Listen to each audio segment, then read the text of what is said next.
ನೀವು ಅದನ್ನ ಅರ್ಥ ಮಾಡ್ಕೋಬೇಕಲ್ವಾ? ಅವರೆಲ್ಲರೂ ಅರ್ಥ ಮಾಡ್ಕೋತಾರೆ. ಗೆದ್ಲು ಕಟ್ಟಿರೋ ಹುತ್ತದಲ್ಲಿ ಹಾವಿನ ಥರ ಬಂದು ಸೇರ್ಕೊಂಡಿದ್ದಾರೆ. ಆ ಹುತ್ತದಲ್ಲಿ ಎಲ್ಲ ಫೆಸಿಲಿಟೀಸ್ ಸಿಗ್ತಿರ್ಬೇಕಾದ್ರೆ ಎಲ್ಲಿ ದುಡಿಯಕ್ಕೆ ಹೋಗ್ತಾರೆ ಹೇಳಿ?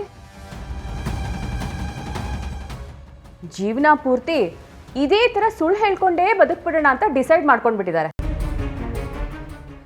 ನೋಡು, ಕೇಳಿಸ್ಕೊಂಡೆ ಅಲ್ವಾ? ಕೆಲಸ ಮಾಡಲ್ಲ ಅಂತ ಬಾಯಿಗೆ ಬಂದಂಗೆ ಎಲ್ಲರೂ ಮಾತಾಡ್ತಾರೆ. ಏನೋ ಆಗ್ಲೇನೋ ಅಂದಿಲ್ಲ, ಸ್ಟ್ರೆಸ್ ಆಗ್ತದೆ ಅಲ್ವಾ? ಕೆಲ್ಸಕ್ಕೆ ಹೋಗು, ಇಂಟರ್ವ್ಯೂ ಅಟೆಂಡ್ ಮಾಡು ಅಂದರೆ ಪಾಪ ನಿನಗೆ ಸ್ಟ್ರೆಸ್ ಆಗ್ತದೆ. ಬಾ ಕೂತ್ಕೋ, ಬಾ ರೆಸ್ಟ್ ಮಾಡು. ಇಲ್ಲ, ಮಸಾಜ್ ಮಾಡ್ತೀನಿ, ಬಿಸಿ ಬಿಸಿಯಾಗಿ ಕಾಫಿ ಮಾಡಿಕೊಡ್ತೀನಿ, ಕೈ ತುಂಬ ದುಡ್ಡು ಕೊಡ್ತೀನಿ. ಹೋಗಿ ಪಾರ್ಟಿ ಮಾಡಿ ಮಜಾ ಮಾಡ್ಕೊಂಡು ಆರಾಮಾಗಿರೋ. ಕೆಲಸ ಯಾಕೆ ಮಾಡಬೇಕು?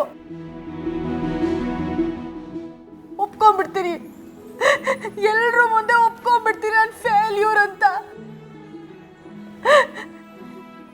ನಿನ್ನ ನಂಬಿ ಎಲ್ರೂ ಎದುರಾಕೊಂಡು ಮದುವೆ ಆಗಿದ್ದಕ್ಕೆ ಒಳ್ಳೆ ಗಿಫ್ಟ್ ಕೊಟ್ಟೆ ಇವತ್ತು.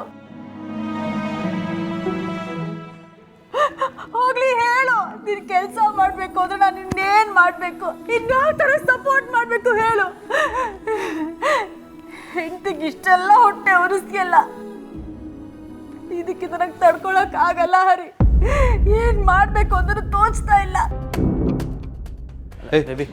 ಸಿಂಚು, ಬೇಬಿ, ಸಿಂಚನಾ, ಸಿಂಚನಾ.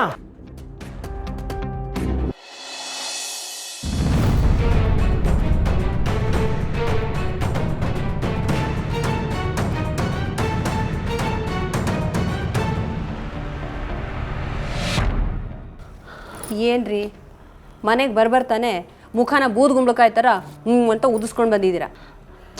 ಏನು ಅಂತ ಹೇಳೆ, ಹಣೆ ಬರನೇ ಸರಿ ಇಲ್ಲ ಕಣೆ. ಏನೋ ಮಾಡೋಕೆ ಹೋದ್ರೆ ನಾನೇ ಸಿಕ್ಕಾಕೋತೀನಿ. ಏನು ಸಿಕ್ಕಾಕೊಳ್ತೀರಾ? ಮತ್ತೆ ಏನ್ರಿ ಮಾಡ್ಕೊಂಡ್ರಿ ನೀವು? ಒಟ್ಟಲ್ಲಿ ನಮ್ಮನ್ನು ನೆಮ್ಮದಿಯಾಗಿರೋಕ್ಕಂತೂ ಬಿಡಲ್ಲ ನೀವು. ಏ ವಿಷಯನೇ ಹೇಳಿಲ್ಲ, 150 ಎಪಿಸೋಡ್ ಮುಂದಿನ ಕತೆ ಓದಿಯಲ್ಲ ನೀನು. ಸರಿ, ಅದೇನಾಯ್ತು ಅಂತ ಹೇಳಿ. ಮೊನ್ನೆ ಕ್ಲೈಂಟಿನ ಮೀಟ್ ಮಾಡಬೇಕು ಅಂತ ಹೇಳೋದ್ನಲ್ಲ, ಆ ಕ್ಲೈಂಟ್ ಬೇರೆ ಯಾರು ಅಲ್ಲ, ಹರೀಶ.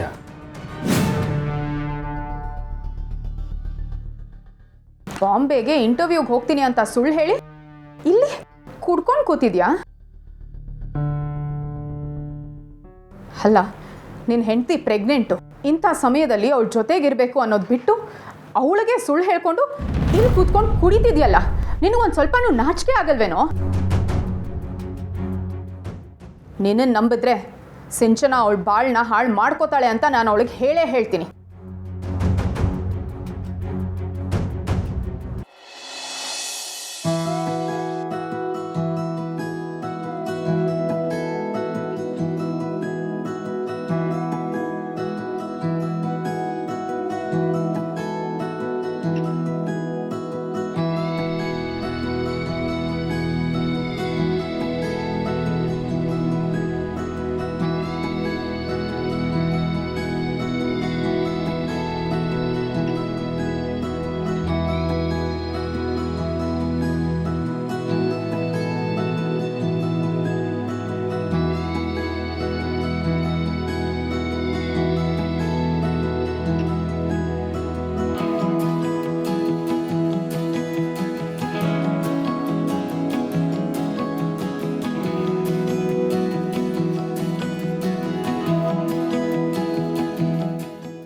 ರೀ ಲಕ್ಷ್ಮಿ, ಯಾಕೋ ಇದಕ್ಕಿದ್ದಾಗೆ ಆದಷ್ಟು ಬೇಗ ಮನೆ ಕಟ್ಟಬೇಕು ಅನ್ನಿಸ್ತಾ ಇದೆ ಲಕ್ಷ್ಮಿ. ಓಹೋ, ರಾಯರ್ಗೆ ಮನೆ ಕಟ್ಟೋ ಆಸೆ ಚಿಗಿರೋ ಆಗಿದೆ? ಆಸೆ ಕಮ್ಮಿನೇ ಆಗಿಲ್ಲ ಲಕ್ಷ್ಮಿ. ಪ್ರತಿದಿನ ರಾತ್ರಿ ಮಲ್ಕೊಂಡಾಗಲೂ ಯಾವಾಗ ಮನೆ ಕಟ್ತೀನಿ ಅಂತ ಕಾಡ್ತಾನೆ ಇದೆ. ಅದಕ್ಕೆ ಈ ಸಲ ಬೇಗ ಮನೆ ಕಟ್ಟಿ ನಾವು ಅಂದ್ಕೊಂಡ ಹಾಗೆ ಲಕ್ಷ್ಮೀ ನಿವಾಸ ಅಂತ ಹೆಸರಿಟ್ಟು ಸ್ನೇಹಿತರನ್ನ ಬಂಧುಗಳನ್ನ ಎಲ್ಲ ಕರೆಸಿ ಜೋರಾಗಿ ಢಾಮ್ ಡೂಮ್ ಅಂತ ಗೃಹ ಪ್ರವೇಶ ಮಾಡಿರ್ಬೇಕು. 3 ಅಂತಸ್ತಿನ ಮನೆ,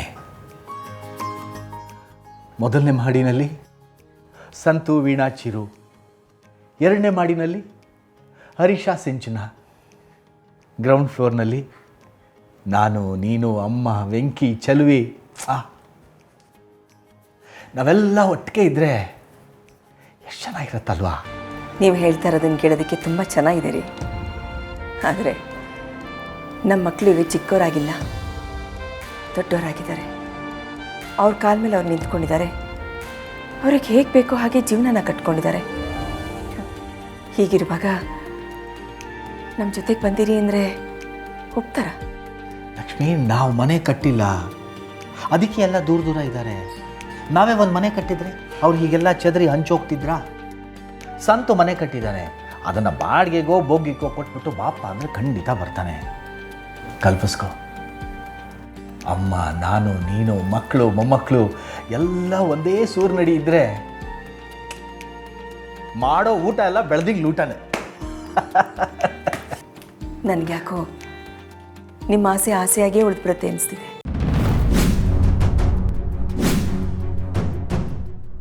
ಲಕ್ಷ್ಮಿ, ಅಂದರೆ ನಾವೆಲ್ಲ ಒಟ್ಟಿಗೆ ಇರೋದು ನಿನಗೆ ಇಷ್ಟ ಇಲ್ವಾ? ಚೇಚೆ, ಇಷ್ಟ ಇಲ್ಲ ಅಂತ ಯಾರು ಹೇಳಿದ್ದು? ನಾವೆಲ್ಲರೂ ಒಟ್ಟಿಗೆ ಇದ್ದರೆ ಮನೆಯಲ್ಲಿ ಸಂತೋಷ ಅನ್ನೋದು ತುಂಬಿ ತುಳುಕುತ್ತೆ. ಆ ಸಂತೋಷನ ಬಾಯಲ್ಲಿ ಹೇಳೋದಕ್ಕೆ ಸಾಧ್ಯನೇ ಇಲ್ಲ ರೀ. ಅಷ್ಟು ಖುಷಿಯಾಗಿರುತ್ತೆ. ಆದರೆ ನಮ್ಮ ಹತ್ರ ದುಡ್ಡಿದ್ದಾಗಲೇ ನಾವು ಮನೆ ಕಟ್ಟೋಕ್ಕಾಗಲಿಲ್ಲ. ಈಗ ನಾವಿರೋ ಪರಿಸ್ಥಿತಿಲಿ ಸಾಧ್ಯನಾ ಅಂತ.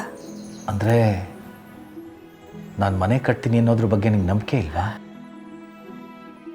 ಹಾಗಾದರೆ ನೀನು ತವ್ರ ಮನೆಗೆ ಕೊಟ್ಟು ಮಾತಿಂದ ಸೋತಂಗಾಯ್ತಲ್ಲ.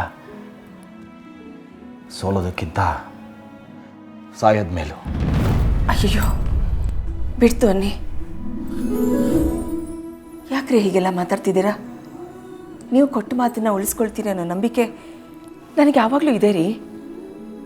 ಆ ಆಸೆನ ಪೂರೈಸಬೇಕು ಅಂತಲೇ ತಾನೇ ಅರ್ಧ ಜೀವನನ ಕಳೆದ್ಬಿಟ್ಟಿದ್ದೀವಿ. ಆದರೆ ಇಂಥ ಸ್ಥಿತಿಲಿ ಹೇಗೆ ಕಟ್ತೀವಿ ಅನ್ನೋದೇ ಅದಾಗುತ್ತೋ ಇಲ್ವೋ ಅಂತ ಯೋಚನೆ ಮಾಡ್ತಿದ್ದೆ ಅಷ್ಟೇ. ನೋಡಿ ಲಕ್ಷ್ಮಿ, ನಿನಗೆ ಕಳೆದೋಗಿರೋ ತವ್ರ ಮನೆ ಪ್ರೀತಿ ಸಿಗುತ್ತೆ ಅಂದರೆ, ನಾವೆಲ್ಲ ಒಟ್ಟಿಗೆ ಬದುಕಿದ್ರೆ ನಿಂಗೆ ಸಂತೋಷ ಆಗುತ್ತೆ ಅಂದರೆ, ಅದೆಷ್ಟೇ ಕಷ್ಟ ಆಗಲಿ ನಾನು ಈ ಮನೆ ಕಟ್ಟೆ ಕಟ್ತೀನಿ.